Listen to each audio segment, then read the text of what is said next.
Who are the most explosive football players in the ACC? We have the answer. I'm Jeff Fischel with Dorsey Levens. Okay, Dorsey, give me your top 5 most explosive players in the conference. Okay, let's start with number 5. I'm going to go with Duke Johnson from the University of Miami. Very explosive, especially returning kicks. Had a couple of big kick returns, but he can also do it in the backfield, running the ball, as well as catching passes out of the backfield. Number 4, Stefon Diggs from Maryland.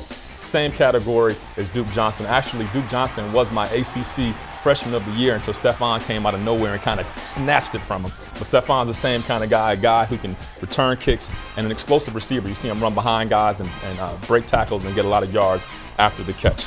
Coming in at number 3, Nuke Hopkins, having a big season, more big plays than anybody in the conference so far this season. And that's saying a lot because the guy I have at number 2 is Sammy Watkins. Now, Sammy's not having the kind of season that Nuke is having, but when it comes to just being explosive, pure speed and power, I haven't seen a guy like Sammy Watkins in a long time. Like I said, even though his numbers aren't as good as Nuke's, I got to put him ahead. At number 1, I got to go with my guy, Giovani. He's like almost playing a video game. You know, he can spin, make guys miss. You can hit him with a stiff arm. He can return punts for touchdowns. He can take a screen and take it to just long short of it.